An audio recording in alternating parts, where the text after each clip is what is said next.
Selanjutnya saya akan menjelaskan mengapa kama bumi, rupa bumi, dan arupa bumi disebut sebagai demikian.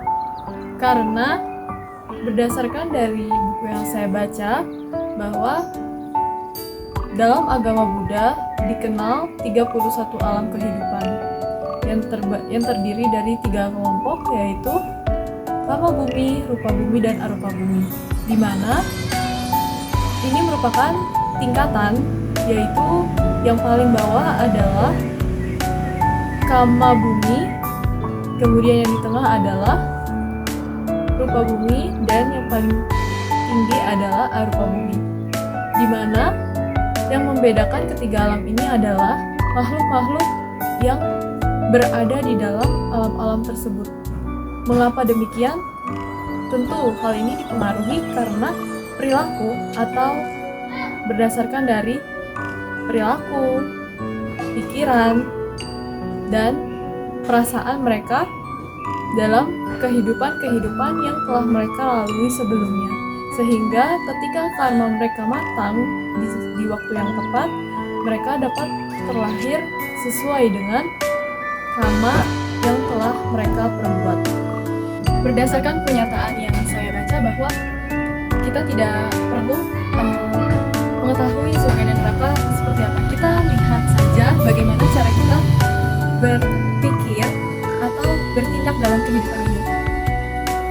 Berdasarkan dari pernyataan yang saya baca bahwa ketika seseorang selama kehidupannya selalu memiliki pikiran kotor, jahat, dan tidak baik, hal ini juga dapat dikatakan bahwa ini merupakan suatu neraka bagi dirinya.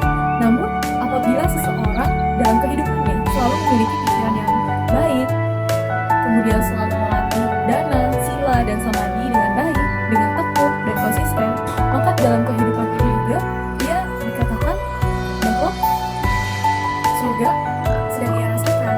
Nah, namun demikian dalam kehidupan saat ini tentu saja, dalam kehidupan ini tentunya berbagai aspek selalu berubah dan dinamis. Nah, ketika seseorang yang memiliki sila atau perbuatan yang benar, maka berada di situasi seperti apapun dia akan melihat segala sesuatu itu dengan bijak, sehingga tidak akan melakukan perbuatan yang tersebut. Namun apabila ketika seseorang dalam aspek kehidupan yang sangat berubah ini, ia tidak memiliki pengetahuan yang baik dan tentunya tidak memiliki pikiran yang baik juga, ia mampu untuk terbawa arus kehidupan ini. Sehingga itulah mengapa inilah yang membedakan makhluk-makhluk yang terlahir di alam ini. Selanjutnya saya akan menjelaskan tentang kama bumi. Kama bumi merupakan alam kehidupan dari makhluk-makhluk yang masih diliputi oleh nafsu keinginan atau tanha, nafsu kesenangan indria. Selanjutnya, kama bumi terdiri dari 2, yaitu kama dugati bumi dan kama sugati bumi, di mana kama dugati ini adalah alam yang menyedihkan. Seperti ada 4, yaitu alam neraka, alam hewan atau tiracana, kemudian alam hantu kelaparan, dan alam raksasa. Selanjutnya alam kama loka ada juga alam kama sugati bumi, yaitu di mana ini merupakan alam yang menyenangkan. Namun makhluk-makhluk di sini masih memiliki nafsu kesenangan indah. Ada 7 alam kehidupan di dalam alam kama sugati bumi. Yang pertama yaitu alam manusia. Kemudian yang ke-6 sisanya adalah alam-alam para dewa atau surga. Ada 6 yaitu Catu Maharajika, surga Tawatimsa, surga Tusita, kemudian surga Nimanarati, dan surga Paranimita Wasawati. Mereka yang terlahir di alam neraka, di alam kama dugati bumi ini adalah mereka yang telah melanggar moralitas, atau mereka yang telah melanggar winaya. Kemudian selain itu, seseorang yang telah melanggar kusala garuka kama seperti membunuh ayah, membunuh ibu, melukai sang Buddha, membunuh seorang arahat, dan memecah belah sangga. Maka apabila seseorang telah melanggar aku salah garuka kama ini, maka ia akan terlahir di alam neraka. Mereka terlahir di alam yang menderita. Kemudian selain alam neraka ada pun alam hewan, di mana hewan pun juga ada hewan yang menderita dan ada juga hewan yang hidupnya tercukupi dengan baik.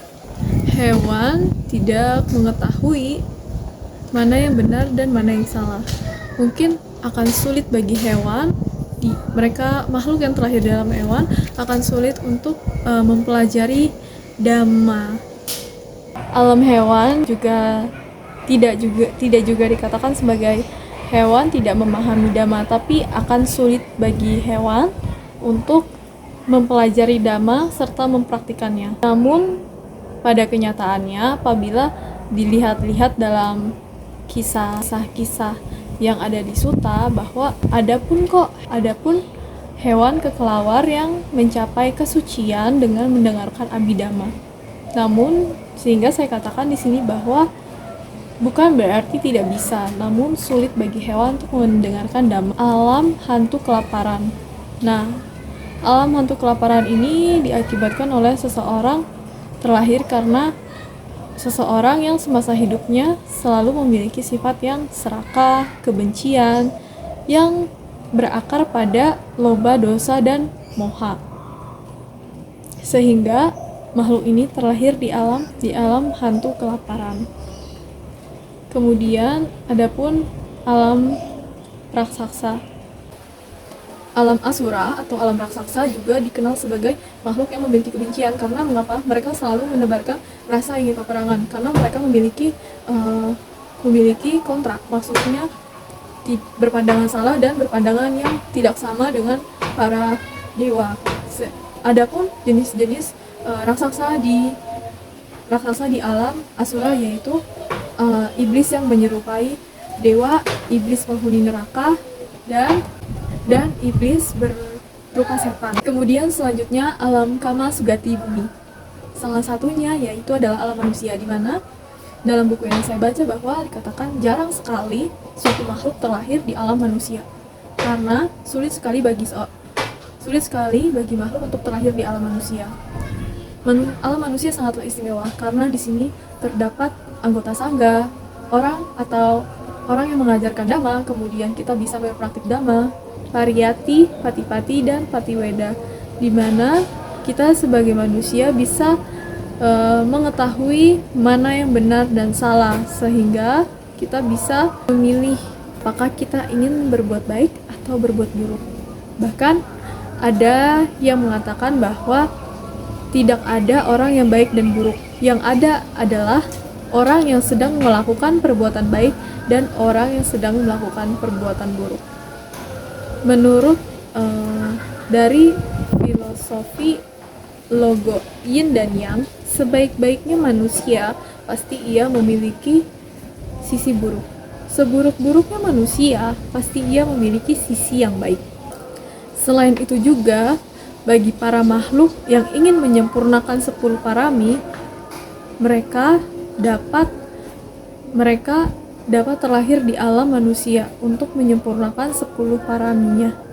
Sebagai manusia yang hidup di alam sugati bumi, hendaknya kita harus menjaga 5 moralitas. Mengapa 5 moralitas atau Pancasila ini harus kita jaga dengan erat?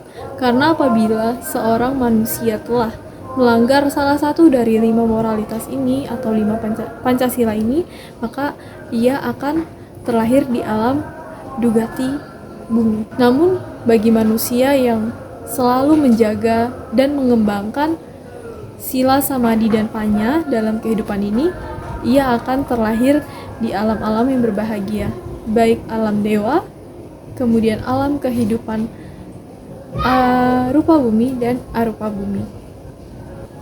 Di alam manusia ada kesedihan, ada kebahagiaan, dan ada juga UPK di tengah-tengah, keseimbangan atau ketenangan. Sehingga inilah disebut mengapa alam manusia sangatlah istimewa. Namun adapun makhluk, walaupun ia terlahir di alam sugati bumi, yaitu alam manusia, Namun adapun manusia yang terlahir di tempat-tempat yang tidak memiliki pangan yang baik, kemudian sanitasi yang baik, kehidupan yang benar-benar kurang layak. Hal ini juga ditentukan dari karma-karma yang telah mereka perbuat dari kehidupan-kehidupan mereka yang lampau, sehingga mengapa walaupun mereka terlahir di alam manusia, mereka terlahir di alam yang kurang layak. Hal ini juga menjadi perbedaan di alam bumi atau alam manusia, bahwa ada manusia yang berkecukupan, memiliki status sosial yang baik, atau bahkan para raja dan ratu. Selain itu ada pun yang maksud saya berkelebihan, berkecukupan, dan kekurangan serta sangat kekurangan. Selanjutnya adalah alam surga, yaitu Catumaharajika, Tawatimsa, Yama, Tusita, Nimanarati, dan surga Paranimita Wasawati, di mana di alam surga ini terdiri dari makhluk-makhluk suci yang mereka semasa kehidupannya selalu berbuat kebaikan.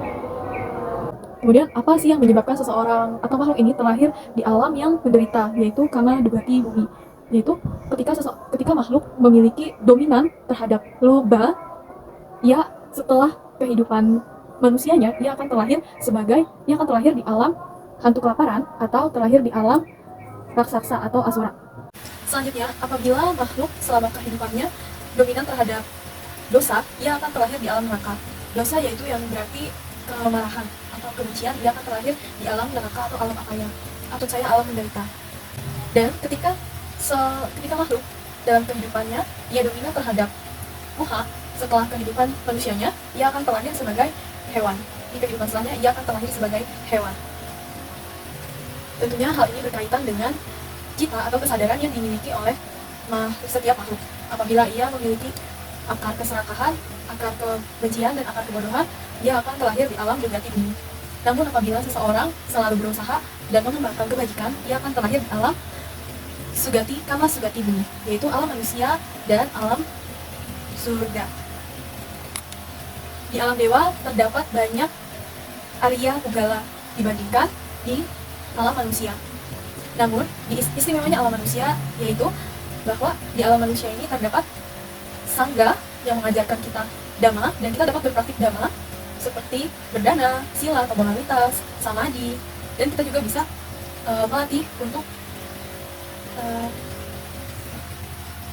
mengembangkan 10 paramita. Selanjutnya, alam rupa bumi, di mana ini merupakan alam kehidupan bagi para dewa. Selanjutnya adalah alam rupa bumi, di mana ini merupakan alam kehidupan bagi para dewa rupa Brahma. Ini merupakan alam material halus. Makhluk-makhluk yang terlahir di alam rupa bumi ialah makhluk yang telah mencapai jana 1, jana 2, jana 3, dan jana 4. Seseorang yang mencapai anagami, ia dapat terlahir di alam rupa bumi. Nah, di alam rupa bumi terdapat 4 alam, yaitu Pathama jana bumi ada 3 alam, Dutya jana bumi ada 3 alam, Tatya jana bumi ada 3 alam, dan Catuta jana bumi ada 7 alam. Selanjutnya, di sini saya akan menyampaikan tentang arupa bumi, di mana alam ini merupakan alam non material atau tanpa batas, tanpa ruang, tanpa materi. Jadi makhluk-makhluk yang berada di alam arupa bumi ini tidak memiliki pancakanda seperti kita sebagai manusia. Di arupa bumi ada 4 alam di arupa bumi, yaitu Newa Sanya Nasanya Yatana, yang kedua Akincana Yatana, yang ketiga Winyanan Cayatana, yang keempat Akasanya Nacayatana. Alam arupa bumi dihuni oleh makhluk arupa Brahma, sehingga mereka yang berada di alam arupa bumi ini telah mengembangkan jana dengan baik. Mereka telah mencapai jana. Alam arupa bumi tadi ada 4, yaitu newasanya nasanya yatana, yang dimana alam konsepsi ruang tanpa batas. Yang kedua akincana yatana, dimana konsepsi kesadaran tanpa batas. Yang ketiga winyana nachayatana, yaitu kekosongan. Yang keempat akansa nyayatana, yang dimana bukan pencerapan dan bukan tidak pencerapan. Kemudian pertanyaan selanjutnya adalah perbuatan apa yang membuat makhluk-makhluk terlahir di alam kama bumi, rupa bumi, dan arupa bumi? Tentunya dari perbuatan dan kesadaran mereka yang mendorong mereka terlahir di alam-alam ini. Apabila mereka memiliki perbuatan pikiran yang jahat, tidak baik, kotor, mereka akan terlahir di alam yang menderita. Seperti yang telah dijelaskan sebelumnya, bahwa seseorang yang memiliki akusala cita tentunya berpotensi untuk mereka terlahir di alam yang menderita, seperti di alam kamaloka, yaitu kama dugati bumi. Kemudian apabila seseorang terus melatih dirinya agar mencapai tingkat kesucian, sehingga agar berusaha mereka agar tidak terlahir kembali, mereka akan terlahir di alam-alam seperti alam kama bumi dan alam arupa bumi. Dan makhluk yang terlahir di alam manusia bisa dikatakan bahagia dan juga tidak bahagia, karena ada penderitaan dan ketidakpenderitaan, ada kebahagiaan dan ada juga kesedihan, sehingga di alam bumi ini sangat istimewa. Kemudian alam surga, di mana ketika seseorang atau makhluk telah berada di alam surga, makhluk ini tidak abadi selamanya di sana, namun akan ada saatnya mereka selesai masanya di alam tersebut dan melanjutkan kehidupannya atau kelahirannya. Kemudian ketika seseorang berada pada alam rupa bumi, di mana alam material halus yang dihuni oleh para brahma, ia terlahir atas kebajikan yang telah mereka perbuat dan pencapaian jana yang telah mereka capai. Kemudian alam arupa bumi, di mana makhluk-makhluknya sudah tidak memiliki materi, di mana alam ini tidak ada materi. Alam ini dicapai oleh mereka yang telah mencapai tingkat kesucian. Tentunya perbuatan apa yang membuat mereka terlahir adalah dengan menjalankan sila atau moralitas dengan baik. Kemudian belajar dhamma dengan baik, dengan mempraktikkan dhamma dengan baik seperti sila, samadhi, panya, mempraktikkan jalan mulia berunsur 8, tidak melanggar Pancasila. Karena bagi manusia, apabila Pancasila dilanggar, hal ini akan menyebabkan dirinya jatuh ke alam yang menderita. Dengan kesadaran apa makhluk-makhluk terlahir di alam kama bumi, rupa bumi, dan arupa bumi? Seseorang melakukan perbuatan baik juga bukan karena untuk mendapatkan buahnya saja, tetapi mendorong dirinya untuk memiliki kesadaran agar terus berada pada mendorong kesadarannya agar terus melakukan perbuatan kebaikan. Bukan hanya untuk semata-mata saya berbuat baik untuk memperoleh ini, bukan. Tapi ketika kita berbuat baik, kita memposisikan kesadaran kita untuk terus melakukan perbuatan baik. Maksudnya agar kesadaran kita ini selalu yang mendominasi adalah sesuatu hal yang baik, kesadaran yang baik atau kusala cita. Karena akusala dan kusala cita lah yang kesadaran yang membuahkan suatu kama. Sementara wipaka dan kirya cita adalah kesadaran resultan atau hasil, baik itu dari kesadaran yang buruk maupun dari hasil dari kesadaran yang baik. Sementara